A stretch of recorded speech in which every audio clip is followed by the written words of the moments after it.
Today on Straight Talk Africa, it's the role of the artist in African politics. Art can be a powerful tool for promoting social and economic change. And today, we are having a conversation with Bobi Wine, a Ugandan member of parliament and a musician with a message of social justice for all of us. That's coming up next right here on Straight Talk Africa. Hello, welcome to Straight Talk Africa, live from the Voice of America headquarters here in Washington. I am Shaka Sali. And hello to all of our viewers and listeners on the continent and elsewhere. I'm Hayley Adams-Fitzpatrick, your social media reporter. Today is the role of the performing artist in African politics. And coming up later, our audience has weighed in on our topic through emails, Facebook and Twitter comments. We'll reveal some of them ahead on Straight Talk Africa. A top Ugandan performing artist turned member of parliament says he wants to use his music to inspire Ugandans to bring about social and political change in the East African nation. VOA's Esther Gizui-Yuwat has more. Robert Kyangulanyi Sentamu, who is known to his music fans as Bobi Wine, has become a notable presence on Uganda's political scene after a surprise entry into politics with a landslide win in a parliamentary by-election at the end of June. His anti-government stance, peppered in his lyrics and an electric connection with his youthful music fans, has caused unease among some who say the combination could be turned into a potent weapon to quash Museveni's grip on power. Ugandan legislators remained deeply divided between President Yoweri Museveni's bid to extend his rule and those opposed to it, turning parliament into a fighting ring. But in December 2017, legislators voted to amend the constitution, allowing Museveni, who is 73, to extend his rule, potentially guaranteeing him a lifetime presidency. Museveni has since signed the bill into law. When people get involved, there will be change. You know that, I know that. So this mass awareness is not for us to go to a certain show. It is not for us to, to go and do anything else other than change our lives. And if we want to change our lives, then we need to change the leadership. Sentamu won wide acclaim when he visited Uganda's popular opposition figure Kizza Besigye and played guitar at his home in the capital Kampala, where he was under house arrest in the weeks after the last election. He says his music remains an effective voice to Ugandans, and he plans to continue using it even as a legislator. The government wants to always uses the public order management bill to curtail the activities of the opposition. You understand? That's why the same thing has been happening. This one, even when Besigye is walking peacefully, they'll grab him and they'll fight. I am not going to play into their tricks. The popular Ugandan artist cum legislator refers to himself as a ghetto president and describes his music genre as edutainment. He has traded his rugged frizzy curly hair and denim for a clean cut and a suit for his parliamentary look. He began his music career in early 2000 and his songs often spotlight urban poverty. Some Ugandans are however skeptical that artists like Bobi Wine and others will not change their political stance as they pocket more money in parliament. Politics has been commercialized. They get a lot of money, a number of deals and so on. You find that even people who don't suit to be parliamentarians find their way into parliament. Sentamu maintains he will stay true to himself and champion the rights of the poor and politically oppressed Ugandans.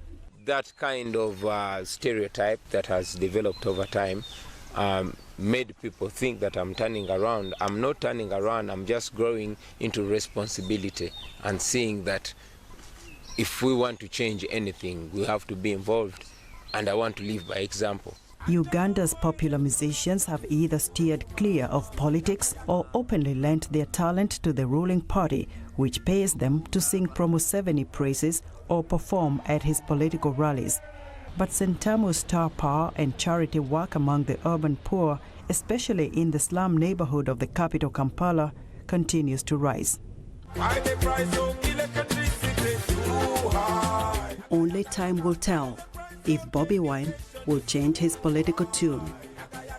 Esther Githu Ewart, VOA News, Washington.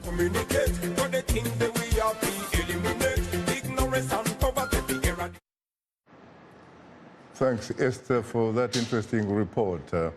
Joining us here is the one and only Ugandan Member of Parliament and artist, Robert Sentamu Kyagulanyi, also known as Bobi Wine. Well, Bobi Wine, I have to say sincerely that I am profoundly honored and exceedingly humbled to have the opportunity to host you on Straight Talk Africa for the first time. Thank you very much, Shaka. I'm very humbled to be here, and greetings, ladies and gentlemen, watching us from home and all over the world. I'm glad to be here. You're most welcome. Thank you. Later in the program, we'll give our audience a chance to call in with your question or comment. The number to call is 202-619-3111, and the US country code is 1. Let me come to you immediately. First of all, really, why are you called Bobi Wine? That's interesting. My Christian name is Robert, and Robert means Bob. So I preferred, or my mother preferred to call me Bob, because when I was born, Bob Marley was the fashionable artist. And as I grew up, I made it even more fashionable, calling myself Bobby. And then the wine came along when I started singing, and I was looking out for a stage name to use. And I realized that I was getting better and more reasonable when I grew up. So I decided to add wine, and thus coming up with the name Bobi Wine. You mentioned, if I heard you correctly, Bob Marley? Yes, Bob the Marley. man from Jamaica. Kingston, Jamaica? What does he mean to you? I mean, this is a guy, obviously, who used to be the king of reggae music. Yeah, Bob Marley was an inspiration, not just to me, to my parents as well, but as I was growing up, I listened so much to Bob Marley, and his arguments captivated me, and was an inspiration even through my music. He was a person advocating and fighting for social justice through his music. And not just Bob Marley, but other artists as well. But him in particular, I idolized him so much, and I was so proud to be called Bob. And at what age was that? Well, that was when I was growing up. I mean, I was called Bob, and I loved the name because of Bob Marley. But when I turned 14 and started singing around, and indeed I was inspired by Jamaican artists like Chaka Demas, Buju Banton, so I got a huger connection to the Jamaican reggae genre of music. It is very interesting because did you really have any chance to see him anywhere, frankly, other than perhaps via YouTube video and stuff like that? Well, Bob Marley died the year I was born, Very so interesting. I did not get the chance to meet him physically. Just perhaps about the year you were born, because I think he probably died in 1981 or something. Like that. 1981, and I was born in 82. So it was probably a year apart. So would it be fair to say then that it was, in fact, Bob Marley who lent you his shoulders, and so that you could climb on them and see a little bit further as an artist? Well, I would be flattering myself to compare myself to such a great person like Bob Marley. He's absolutely so great for me to compare myself. But you know that when you in fact get an opportunity to sit on anybody's shoulders, you have the opportunity to see a little bit further than that particular individual. Certainly. And I must note that it's not only Bob Marley. There are artists that I managed to emulate even further. People like Lucky Dube, who is a South African artist. South African artist, of course, via Zimbabwe. Sure. People like Fide Lutaya, people like the late Herman Basude. Fide Lutaya, Ugandan, who died in Sweden? Yeah, he's a Ugandan who stood tall regarding AIDS. Regarding HIV/AIDS. That is the time when everybody was scared to even mention HIV/AIDS. He was a hero who was the first Ugandan to announce that he was HIV positive and indeed gave HIV/AIDS a face, you know, amidst all the stigma. So he was a hero to me as well. What about Brenda Fassie of South Africa, the late Brenda Fassie? Well, artists from South Africa, not only Brenda Fassie, we have Chaka Chaka and a whole host of artists from South Africa. Miriam Makeba, Mama Africa. Mama Africa. These are artists that stood tall in the fight against apartheid and indeed inspired me to use music to advocate for social change and for justice. Hugh Masekela? He was a great one. So sad we lost him recently. What about Nigeria? We go to Nigeria. In Nigeria, Fela. there's this guy called Fela Kuti. I loved him. Anakuletu Kuti, the father or the son? I love the father, yeah. What do you love him about? Well, the fearlessness, especially in the face of a dictatorship. I mean, he was only an artist, but he noticed that art had so much power to influence opinion, and he stood tall against a dictatorship. Back then in Nigeria, it was much harder to stand face to face and question the powers that be in the past than today. So I salute him for that. You know, it is very interesting, Bobby Wine, that you happen to be a minority among Ugandan artists when it comes to embracing music that promotes socio-economic change.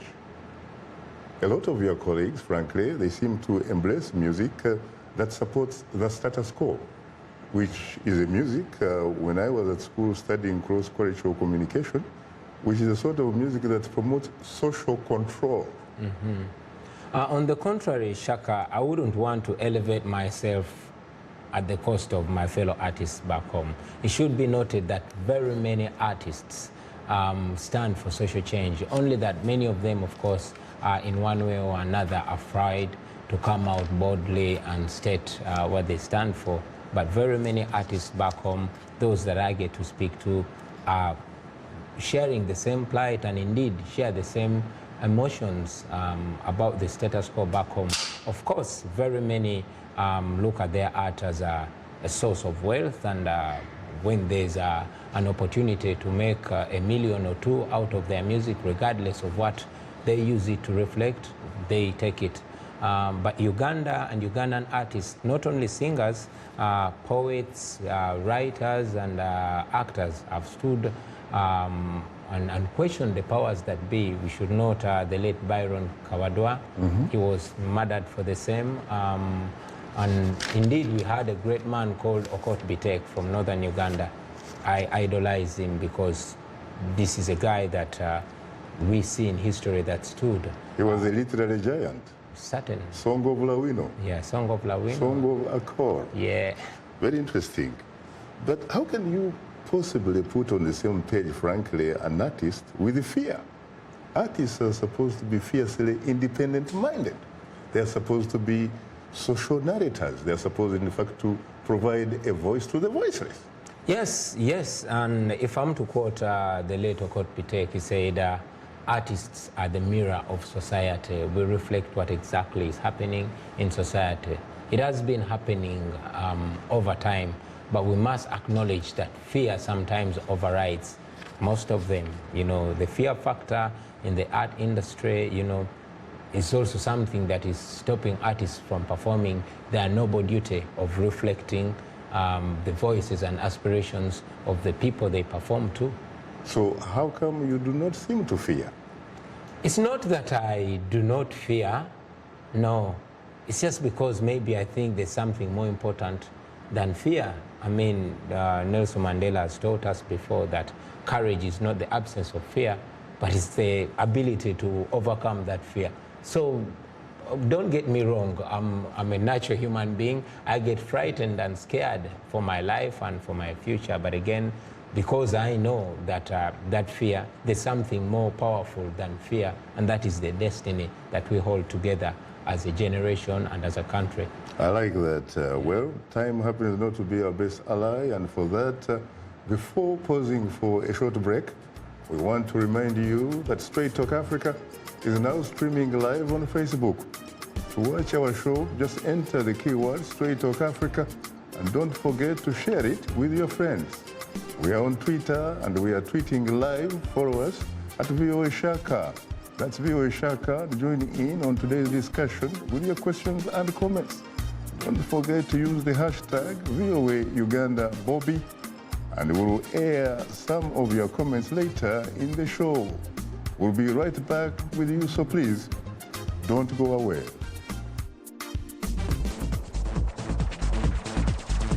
We are able to touch on things that are important to people on an everyday basis. We hope that our viewers are getting inspired when they watch our show. They're getting a view of the world from a different perspective, things that perhaps are not in their immediate vicinity. Today, I could put in on the show something that is a little different, a little unique, and this gives me that inspiration to come to work. This is Straight Talk Africa on the Voice of America. What is your opinion about today's topic? Call us at 202-619-3111. US country code 1. When you call, remember the following. Ask only one question. Keep your comment brief and turn down the volume on your radio or television. Now let's return to Straight Talk Africa. This is a message to the government. Expressing what's exactly on the people's mind. Na buli kitumalako eddembe lyaffe Uganda etambula edda mabega kituse n'okutwetamya eggwanga lyaffe mulimba mutufuga bubinyo nammwe kale tetuganye mwalwana mu nsiko naye gomana gwe wasanga nga tannazaalibwa kati naye yazaala nata kino mukiŋŋambire muze yabamutukako saba ne bazeeyi banne bamugambeko en'ensonga nkyamunyo gyalemeddeko kati eggwanga lyonna lyenyamidde bagambe yalinga demokrasi bamuvuluka kati yafuuka na hipokulisi bagambe yali fundamento change mwagizaala wakati mugifudde no change bagamba kyensonga ez'abalwanya kati mwazibukako nammwe mukola biri ebyabali bakusaba nti constitution yaabwe togikwata kukubamwe musigale. That one, of course, is the one and only Bobby Wine at work. Now, talking about work, Bobby Wine, why do they call you, or do you call yourself, the ghetto president? That's very interesting, Shaka. All along, even before I went into formal politics, I had a responsibility, and that responsibility was a self-call. I was advocating for better living in the communities, and not only in word but in deed. Organizing my community, beginning from the ghettos of Kamosha and around Kampala, sensitizing people about HIV/AIDS. Why do you call Kamosha, for example, a ghetto? Well, Kamosha is not entirely a ghetto, but yeah, the biggest part of Kamosha is a slum, and that is where I come from. And we use that word ghetto to mean slum. You grew up in the slum? Yeah, I grew up in the slum of Kamosha. Something I'm proud of because it opened my eyes to the realities of life. But how did you grow up in a slum when the last time I checked, your mother was a nurse by profession, correct? Yes, my mother was a nurse, and like I told you, when I was born, it was a wartime. My family used to be a rich family, but because of its meddling in politics, lost everything. I see. So yes, my mother had 10 children, and she was more or less a single mother because when I was growing up, my father was in jail over politics. He was one of the Museveni rebels, and he was in jail. So when we were growing up, we were living in one room, and all of us, and my mother had to work. She was a nurse at Mulago Hospital and feed all of us. So that explains the circumstances under which we grew up. But coming back to explaining why they call me the ghetto president is because I took leadership upon myself, and offered leadership to my fellow ghetto youth where I was coming from. And because I was supposedly more informed than some of my friends, they bestowed upon me the title Ghetto President. Very interesting. So do you at some point feel like you may in fact want to make it real? That is not the main target right now. My target is to make sure I infect as many youth as possible with this Bobby Wine mindset so that we can be able to multiply ourselves. I believe there are so many young people out there that are even more intelligent and more informed than I am. It's just a question of challenging them to put those skills in use to benefit themselves and the people around them. Yeah. When someone decides to become a president or to run for president or whatever it is, surely they must believe in something. Yeah. They probably must have the vision thing. What is your vision, for example, for Uganda? Well, I'm looking at a Uganda that is ruled by social justice, by equal rights, by rule of law where everybody is equal before and under the law, where everybody can live to their full potential, where if you work hard, you are sure you're going to succeed. That is the kind of Uganda that I envision. Are you suggesting that the Uganda that obtains today does not meet that criteria? Well, most certainly it doesn't. I mean, we are living in a Uganda where over 80% is younger than me, and yet, again, over 80% is unemployed, not because Uganda is poor, but because the priorities of our leaders are not on the plight of the people they lead, but on themselves. So certainly that is not the Uganda I want to see. You're talking about over % of the Ugandan population that has also actually probably known only one ruler. Yeah, sure. President Yoweri Museveni. Yeah. But earlier you told me, by the way, that when it comes to politics, it was in fact President Yoweri Museveni who inspired you. Yes. Is that correct? Yes, yes. Does he still inspire you?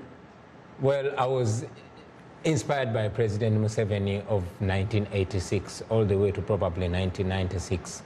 And actually, the Museveni of 1986 inspired me to fight the Museveni of 2018. We had a prized revolutionary. This is somebody who, at my age, convinced other young people to go and fight for what they thought was justice. And indeed, they went for that. They risked their lives. Many of our parents and relatives lost their lives. They did not know that they were following a personal, you know, for lack of a better word, they didn't know they were following an imposter. You know, they didn't know they were following a liar. Somebody What do you mean an imposter here? I mean, he represented something so good. But again, what he depicts is something so different. I don't want to get personal with the head of state, but my generation is a generation that loves to come face to face with facts. I mean, our leader keeps changing his word every other 5 years, and that actually explains to you why he has been falling off, you know, apart with all the people that they fought with. So yes, I was inspired, and I'm still inspired by the words that he had. When you read Sowing the Mustard Seed, or when you read Mission to Freedom, it was a mission to restore democracy, to restore the rule of law. We were promised that court orders will be respected. We were promised that, you know, we're going to be ruled by the law. But when you look at what is happening in our country, looks like it calls for another revolution. You have a Chief Justice, you have on the paper at least an independent judiciary. So aren't you in fact experiencing rule of law, or is it rule by law? Well, Shaka, you have a judiciary, but I'm sure you're more informed than many of the folks in my generation, and I'm sure you notice that people get released by court, and indeed they are arrested or kidnapped just on the doorsteps of the court. You realize that there's stifling of the legislature. I mean, the legislature is supposed to be independent, but just recently the soldiers from the Presidential Guard Brigade stormed Parliament and beat up all of us. One of our fellow members of parliament sustained a broken spinal cord and another a cracked skull. You know, you cannot call that rule of law. Maybe in your words could describe that as rule by law. And the law is one person himself, the head of state. And who is that head of state? That's President Yoweri Museveni. Now, talking about President Yoweri Museveni, yes, you said that you were inspired by the one of 1986, probably up to 1996. Yeah. And that you now fight the current one. Is that correct? Yeah, I fight the deeds and the ways of the current one. What about the Museveni of the first 10 years, 86, 96? What do you think would happen if that particular Yoweri Museveni met the Yoweri Museveni of today? Well, they would need bigger space because they would fiercely fight. Why would they fight? I mean, because everything I am saying was said by our president at my age. So he didn't deliver? Yeah, certainly. I think the problem here is, and by the way, my generation needs to learn from the mistakes of the past generation. I don't blame the people that worked with President Museveni at first because they did not have an example to learn from. My generation has an example to learn from, and they should know that we don't need another big daddy or another strong man, but strong institutions that are going to curtail all the selfish interests that may come. I think what caused that is the absolute power, and as you know, Shaka, power corrupts, and absolute power corrupts absolutely. So it must be absolute power that has insulated our leaders, especially our president, from the reality, and giving him this godly aura and making him believe that nobody else understands like he does, that nobody else knows their destiny. Unfortunately, we are millions upon millions of young people who are living in a new generation who do not want to be enslaved by the past, by the hatred and the divisions of the past. We have a future that we're working to. We have new challenges. We live in the 21st century. We have 21st century challenges and that need 21st century solutions, and of course, by 21st century leaders. Unfortunately, we are excluded. It's very interesting that you talk about Museveni that has actually undergone changes, but let's face it, Bobby Wine, the reality is that society is not static, it is dynamic. Sure. So what do you expect? You expect Museveni to remain exactly the way he was back in 1986? I don't expect him to be the one, the same person, and that is why we must have institutions to save him from himself. I mean, yes, society is not static, and neither is the population. I mean, today are different people than yesterday. They need different ideas, and they need a system that provides opportunity for new talents, for new ideas to be at play, to offer solutions to the world that they live in. We are living in a world, we are in a situation that we seem to be walking towards a cliff. Unfortunately, we are sure, our generation is sure that it is going to be around much longer. But unfortunately, again, we seemingly sentenced to decisions that are being made by people who are surely not going to be present when the outcomes of those decisions come to play. Very interesting. You know, there was once a first lady in town here, Michelle Obama. She once said that becoming a president does not change you. Rather, it reveals you. Yeah. She has to know something about this because she lived with a guy who was not a president and then lived with the same guy who became a two-term president of the United States. Yeah. Do you agree with that? Of course I do agree. I mean, when you look at the brutality that's being unleashed to unarmed civilians in Uganda, when you look at the outright corruption, the unchecked corruption that goes on, when you look at the tribalism at play back home, when you look at all the impunity, then it probably is revealing somebody's character. Very interesting. Well, time happens again, not to be our best ally, Bobby Wine. You are tuned into Straight Talk Africa. We'll have more of a discussion in a moment, including our social media segment.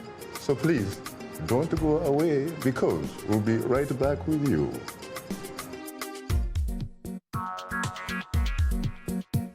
Like Voice of America on Facebook. Follow VOA on Twitter.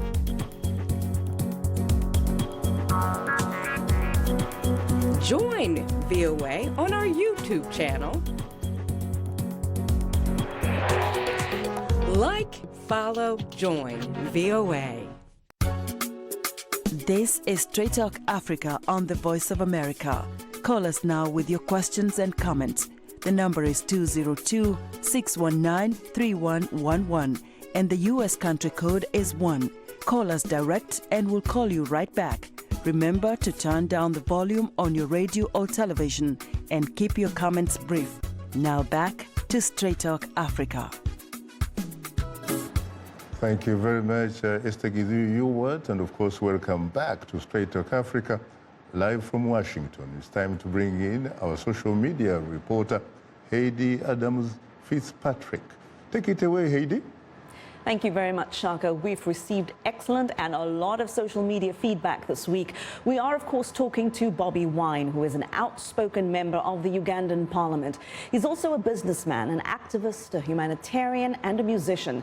His lyrics often advocate for Uganda's struggling and poor. And so this leads us to our question of the week, which asked, what do you think about Bobi Wine advocating for Uganda? Let's start with a tweet from Irene Nitwe Victor, who tweets he is doing great work, especially in sensitizing the youth about their role to shape their future. He is really inspiring us. We have another tweet from Kamoga Keen, who tweets he should prepare himself for leadership. Uganda loves him. We have another tweet from Sarkozy, who tweets he's a source of inspiration to the youth, especially the ghetto ones, saying if you believe, you can achieve. Our last tweet is from Brian Lumanyika, who tweets, I, as a ghetto kid, he inspires me so much through his music and inspirational talks. He makes me believe one can come from zero to hero. If the parliament can't come to the ghetto should go to parliament. We should be the solution to our problems. Now to our social media comment of the week from Facebook fan Kabale Rajab in Uganda, and he writes, he's an inspiration to the youth of our generation. His progress shows that life can change for the better. He has transitioned from a music giant to a prominent politician, and that shouldn't be taken for granted. Let's go to another comment from Facebook fan Frank Nuamanya from Uganda, who writes, I think he is an agent for social change, and that has been reflected in his songs, which are society-based. Ugandans are quite optimistic and hopeful about Honorable Kyagulanyi. Another Facebook comment comes from Mohammed Ahmed Mansour from Monrovia, Liberia, and he writes, it's good for Bobi Wine. He's trying to remind the Ugandan government of its responsibility. I would like to extend my sincere thanks and appreciation to him for his tireless efforts in advocating for Ugandan artists. Well done, Bobi Wine. Please continue your good work. Another Facebook comment comes from Kasoma Nashwa Bobi from Uganda, and he writes, he is a good leader in the making with positive strategies of his own, which seem to be beneficial to Ugandans. And our last Facebook comment comes from Amaki Kimera Mulagwe, also from Uganda, and he writes, he articulates Uganda's problems well. He's the right solution now and needs the support of Uganda's statesmen and women. Now, a reminder that we appreciate all of your audience feedback. If you are a new fan, do drop us a line at africatv@voanews.com. And to comment on our Facebook page, just enter the keywords Straight Talk Africa. And be sure to visit us online at voaafrica.com. And to join our YouTube channel, sign up to VOA TV2 Africa. And do follow us on Twitter at VOA Shaka. Straight Talk Africa streams live every Wednesday on Facebook, or simply go to VOA Straight Talk Africa TV program page that's on our website. And to watch us live on your mobile device, download the VOA mobile app. Now let's take a look at what's ahead for next week's program.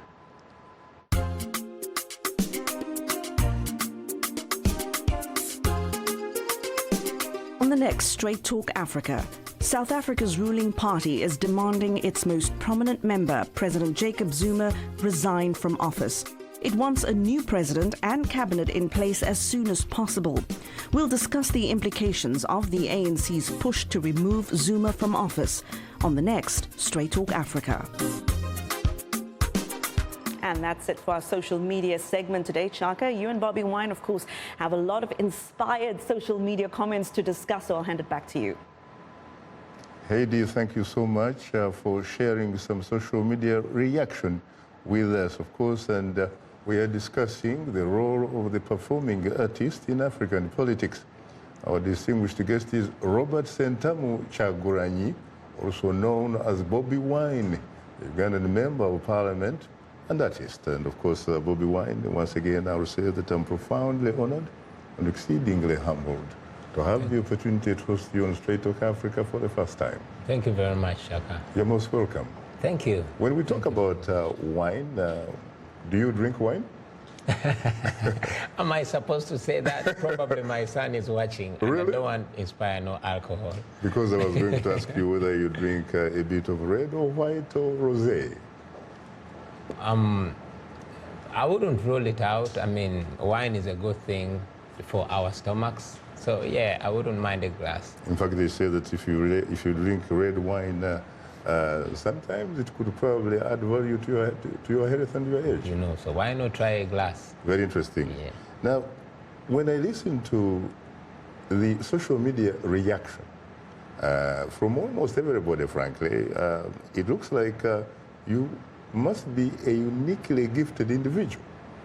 And it reminds me of one young man, a uniquely gifted individual back in 1986 in Uganda, Yoweri Museveni. Yeah. Does that bother you? Does that concern you? Well, it bothers me, but again, it provides lessons. Like I said, our generation is blessed with lessons. I mean, we have an absolute example of something very good, but going very bad. And maybe it should be a lesson for all of us that never again should we promote personalities, but rather we as a nation should embrace. You see, I think there was a mistake on elevating just a personality, and I always tell this to fellow Ugandans, not to look at me as a solution or anybody else for that matter, but all of us as a generation and as a country holistically, you know, to embrace our problems and find solutions from within. If we can own our liberation as a nation, then no single man will ever rise up to get that feeling of entitlement. It's very interesting because that reminds me, of course, as to what is happening right now in South Africa, Africa's most industrialized nation. Yeah. You know what is happening, of course, to incumbent President Jacob Zuma, otherwise known as Mshorozi. Yeah, it's interesting what is happening in South Africa, but again, I would be much more proud to have such a situation back home. I mean, it shows you the strength of the judiciary. It shows you the strength and independence of the legislature. The culture of democracy. Exactly, that is absolute democracy, whereby the people power. The people power is stronger than the people in power, and that is what we need. I mean, if a country is not just run by one head, if we can in Uganda achieve that level of intolerance to corruption, and indeed if anybody is answerable under the law, then that's a good thing. But when you talk about that, I mean, it reminds me, of course, of Uganda. I mean, you have had President Yoweri Museveni in power for 32 years. Mm-hmm. But when he was asked about how come he's been around for 3 decades, he actually says he is there because he simply succumbs to the pressure of the people, people's pressure. Who are those people? Well, you're about 40 million Ugandans. Yeah, but how can one individual really dominate, control, call shots whenever he wants? It is disturbing equally to me as it might be to you, but we must notice that our president is keeping himself in power by use of the armed forces. I mean, you have seen people being brutalized. Just more recently, the whole nation came up trying to defend the Constitution. Surveys were made, and indeed, over 85% of the Ugandans were against the amendment of the Constitution. The members of parliament who were in favor of abrogating our Constitution could not even go to their constituents to inquire from them whether they should go ahead. And yes, the parliament sent us out to go and consult our electorate. But we were outrightly brutalized and beaten up. People were tear gassed and very many killed on the orders of the president. So you realize that the whole country is in the arm of the president. You know, yes, he's going to go tell you that he's succumbing to the pressure of these people. I would forgive him for that, because yes, probably a small group of people, they are also people. A small group of people has been so corrupt for so long that they fear retribution. But these people say that the man is uniquely gifted to such an extent that politically they actually view him as God's gift to Uganda, that Uganda probably, frankly, couldn't do without him. I must remind you, Shaka, that Robert Mugabe of Zimbabwe used to say the same thing. You know, Taylor of Liberia used to say the same thing. Mobutu Sese Seko of Congo used to say the same thing. For Taylor and Mobutu, it took outside forces to get rid of them from State House. Yeah. For Mugabe, it was his own army.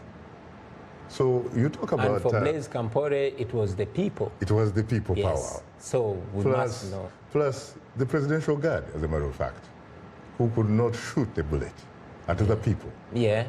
So it was people power. It's certainly people power. Now, when you talk about Museveni being kept in the power by the army, why would the army keep supporting him? Is it a personal army? I thought the last time I checked it was called the Uganda People's Defense Force. Well, yeah, it was called the Uganda People's Defense Force, with all due respect to our army. Unfortunately, the line between the army and the police in Uganda is very blurry. You know, you realize that, yes, we are putting the army on the side. The police itself is an instrument of brutality. It's an instrument of control. You have seen our police is very politicized. It is the Ugandan police that actually employs well-known, well-confessed criminals to crack down on the opposition. And it was shameful for the Inspector General of Police to come out and hail the known criminals in Uganda, say, yeah, those criminals were helping us not to fight crime, but to crack down on the opposition. So the security forces in general, not just the army, but as a matter of fact, if we are to compare, I would end up exonerating the army and putting the police on the forefront. Very interesting, because in Zimbabwe it was the opposite. As a matter of fact, in Zimbabwe, you are almost the same. I mean, the same thing. In Zimbabwe, it was the military that, quote unquote, liberated people from Mrs. Grace Mugabe and Mugabe. Whereas the police, in fact, was pretty much, pretty much promoting the status quo. Now, let me ask you a question. There are times when President Museveni has been quoted as saying, my army, my money, my oil. My oil. Yeah. Who owns Uganda, really? Who is the primary stakeholder in Uganda? Well, when somebody comes and says, my army, my money, my all, and the same leader comes and says, I am not anybody's servant, I am a freedom fighter who came to fight for my beliefs. And the same person indeed on a different interview comes and says, no, I'm not working for anybody, I'm working for myself, my children, and my grandchildren. Do I need to answer that question, who owns Uganda, Shaka? Can't he say that he's merely expressing his freedom of expression? Well, we have a constitution. We have a constitution Which is supposed to defend, which is supposed to uphold and protect. Certainly. But what about you? You're a member of parliament. I'm a member of You're a parliament. representative of a constituency of Ugandans. Yes. If Uganda indeed belongs to that particular individual, what are you doing about it? Well, I am a member of parliament, unfortunately. Why do I say unfortunately? Because we are caught up in a situation where the parliament is powerless. It is more or less a rubber stamp for the executive.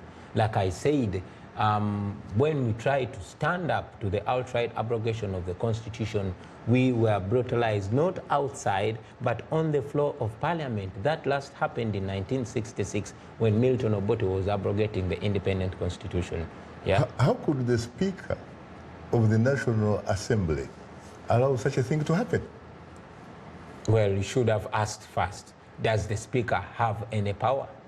She has power on paper. Well, she is in charge of the legislature. Well, allow me to remind you that the president is quoted to have said that the parliament is like a bus park where only noise is being made. This is a person that controls the instruments of coercion, the security forces. And yes, many times we have been blocked from accessing the precincts of parliament. We have been, on the day when they were tabling the age limit, many of us had to spend nights in hidden places because our homes were surrounded to prevent us from going to the parliament. In fact, I recall that there was a story about grenades actually being, I think, unleashed on your house. Yeah, grenades were unleashed. There were 5 of them. 5 of them. They were hurled at my house, and my eldest son narrowly survived death. So that Who was is responsible for those grenades? Well, police came, and up to today, no police report has come out. But that's not the only case. I mean, you've seen senseless killings, not only for civilians, but even for high-profile security officers. Recently, some years ago, probably 2, the Assistant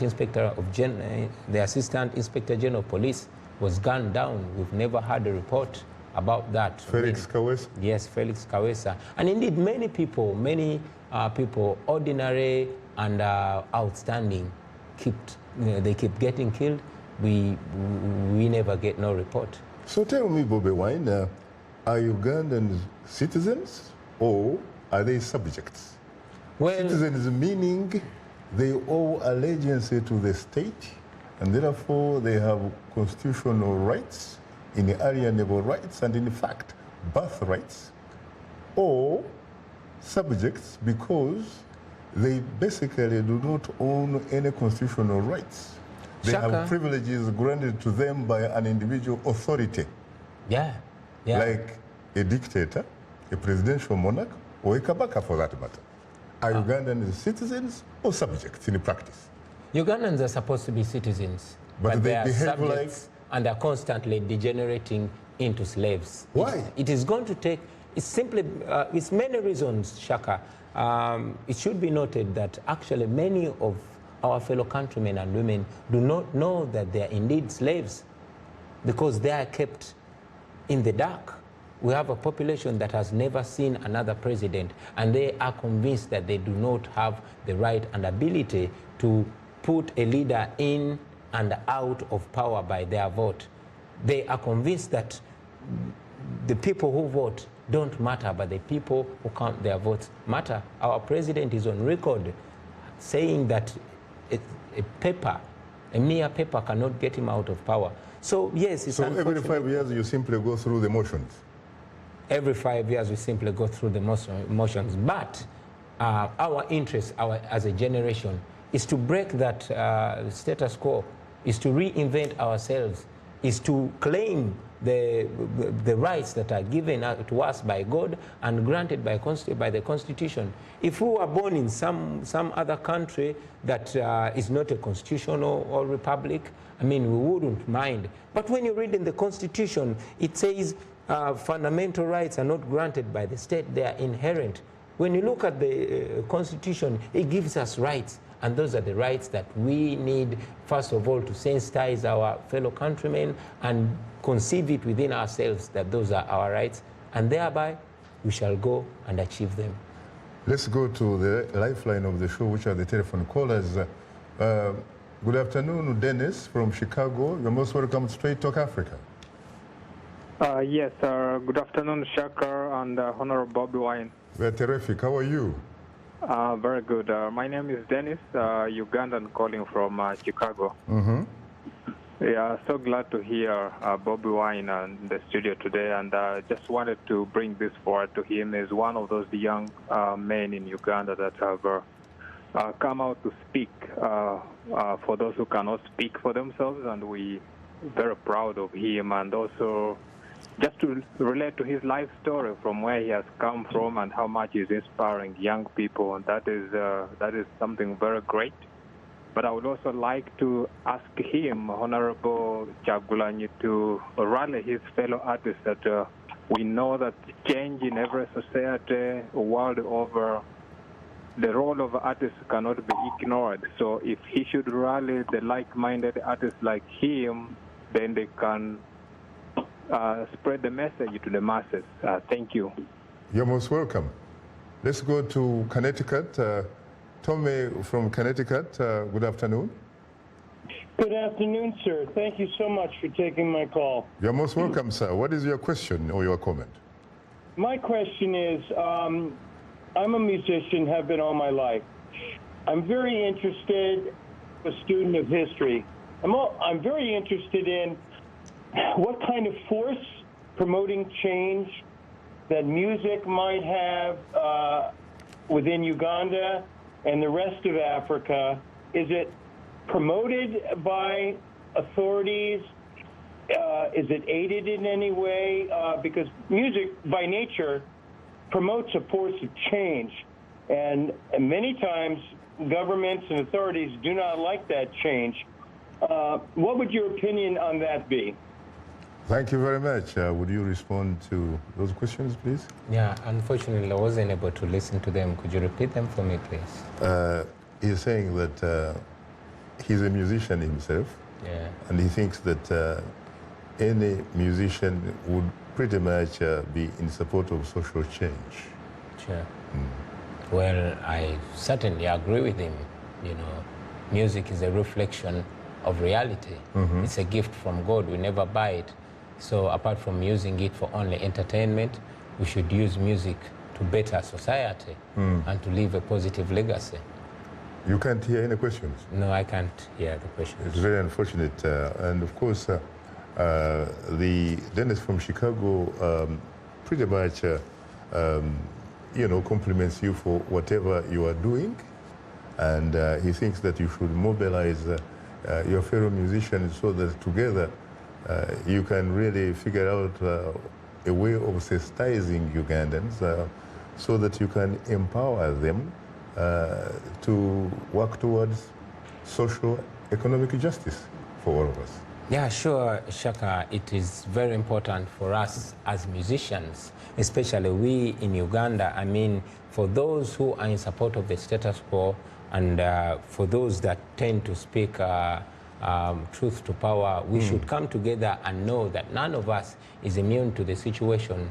A country that is badly governed does not discriminate. When we face a broken down healthcare system or a broken down justice system, it affects us as a whole. I mean, in the recent past, we've lost our fellow artists. We lost AK-47, we lost producer Dan Mapesa, and just a week or less ago, we lost a very talented artist called Moses Radio.